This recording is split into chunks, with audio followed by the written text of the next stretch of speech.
Our notes tonight are about the guiding principles of the Constitution. And so as you read the section of the textbook that corresponds with this, we're going to be covering 6 different really key ideas that underline what we believe about government and that are sort of embedded into our Constitution. And a big idea that sort of covers all of these is the fact that our Constitution created a limited government. That's a term we've heard before, and we know that it means the government's power is not absolute, that there are limits to it.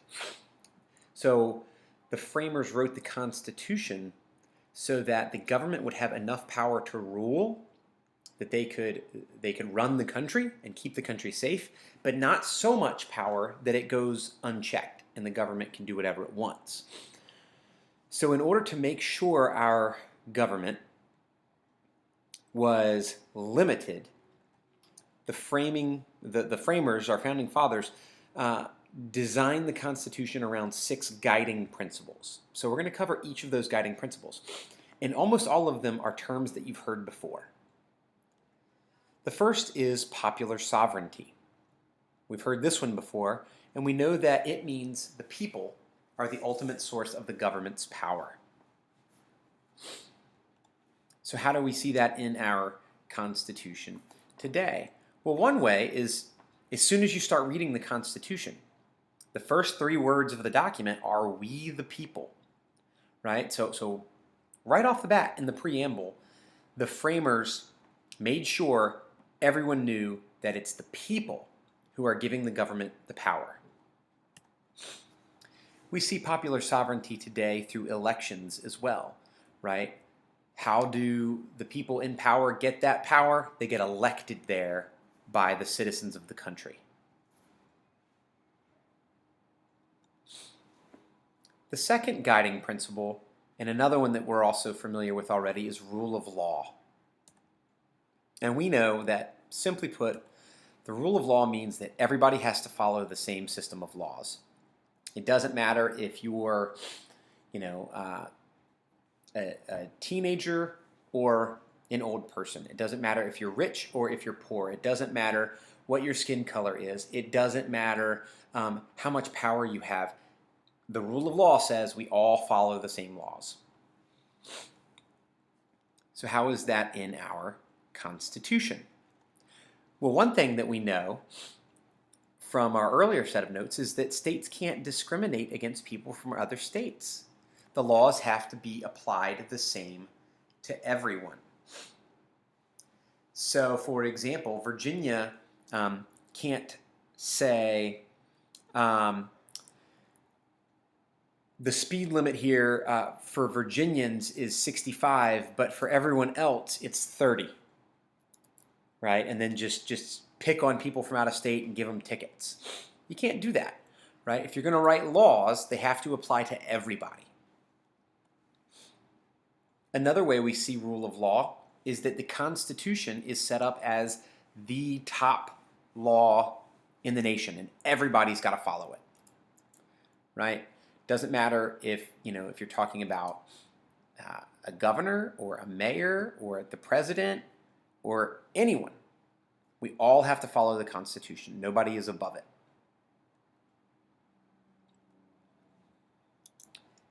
Our third big guiding principle that we've discussed some already as well is separation of power, and right along with that is the idea of checks and balances. They're sort of 2 sides of the same coin. What does it mean?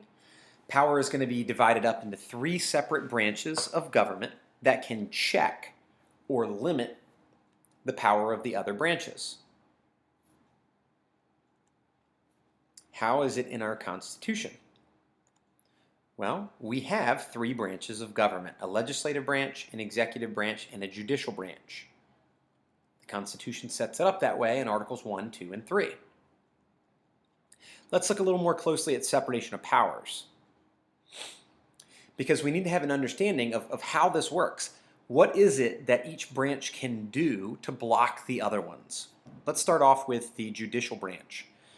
And with that, we're talking about the Supreme Court and the other federal courts too, but the top one is the Supreme Court.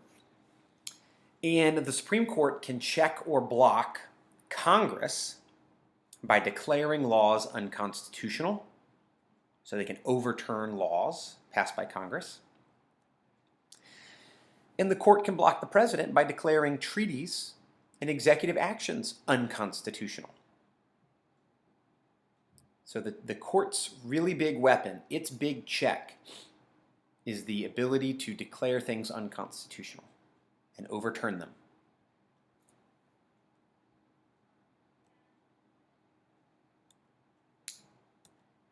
What about the executive branch? And here we're talking about the president. So what can the president do to block the other two branches? Well, his big one with Congress is that he can veto bills. He can block bills that are passed by Congress. And the president can also block the Supreme Court by nominating new judges to the court. That's his check there. So if the president doesn't think the court is doing what's right for the American people, when he gets the chance, he can nominate somebody to go beyond the Supreme Court.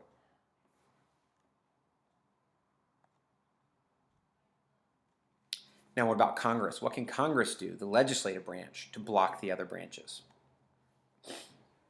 Well, Congress can block the president by overriding his vetoes. Congress can also approve or reject presidential appointments. And Congress has the power to impeach the president if he has done something bad. Congress can block the Supreme Court by approving or rejecting nominated justices. So they have a way to exercise some control over the court there. The Congress can also set the size of the court, so they could make the court bigger or smaller if they wanted to, but it's been set at 9 for a pretty good while now.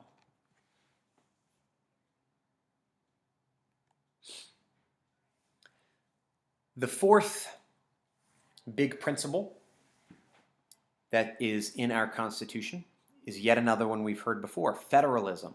We studied what a federal system is. So what does it mean? Powers divided between the national government and the state governments. And it's not necessarily equal, right? Because in our government, it isn't equal. The national government is a little bit ahead, but there is a division of power. So how do we see it in our Constitution? Well, one thing we need to know is that the Constitution specifically sets up 3 types of powers. Some of them are given directly to the national government, and those are called delegated powers. Those are things that only the national government can do. So some examples of that would be declare war or make treaties with other countries, right? Certain things we only want the national government to be able to do. Can you imagine how confusing it would be if every state could make treaties with other countries, or if a state could declare war on another country? So we only want the national government to have those delegated powers. On the flip side of that, some powers are given only to the states, and those are called reserved powers. They are reserved for the states. Examples of that would be establishing public schools or issuing driver's licenses.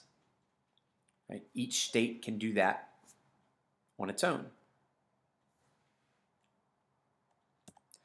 And then the Constitution sets up some powers that are shared. They both can do it.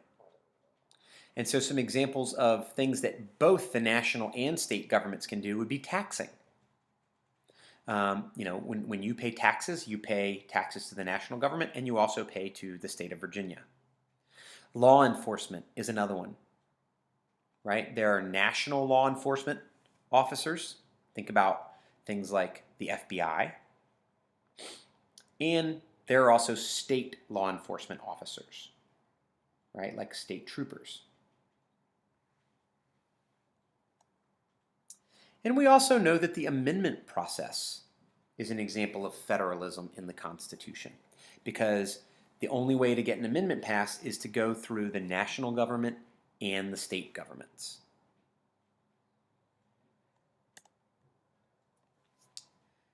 The fifth guiding principle is independent judiciary, and that one's pretty straightforward. It means that the judicial branch, the judges and the courts, are free from the control of the other branches. Right? They are their own separate independent branch, free from the other branches. How is this idea of independent judiciary put in our Constitution? Well, once they get appointed, federal judges serve for life. They cannot be removed or have their pay cut because of unpopular decisions. So to get on the Supreme Court, the president and the Congress get a say, right? The president can nominate you, and Congress has to, specifically the Senate, has to approve you. So they could block you from getting onto the court. But once you're there, you're free to make decisions that you think are best without worrying about whether they're going to be popular. Because you can't be fired, and you can't have your pay cut either, simply because you made an unpopular decision. So that gives our judges the freedom to make what they think are the right decisions, not necessarily the popular decisions. Okay, last one, individual rights. Again, another one we've talked about before. What does it mean? Every American has rights just by being a citizen. Right? You don't have to do anything to get those rights, you just get them. And the government cannot take them away without a good reason. How do we see this in our Constitution? Well, an example would be that you're guaranteed a trial by jury, right? That if you get in trouble with the law, your rights will be protected through a trial. You're not just going to be locked up and thrown away without a trial. Perhaps the best example of individual rights is the Bill of Rights, which is our first 10 amendments. That protects some of our most precious rights, like the freedom of speech, religion, and press. And it also protects some of your important legal rights. So all of these different guiding principles contribute to the Constitution and setting up a government that has power but is also limited. Its power is not absolute.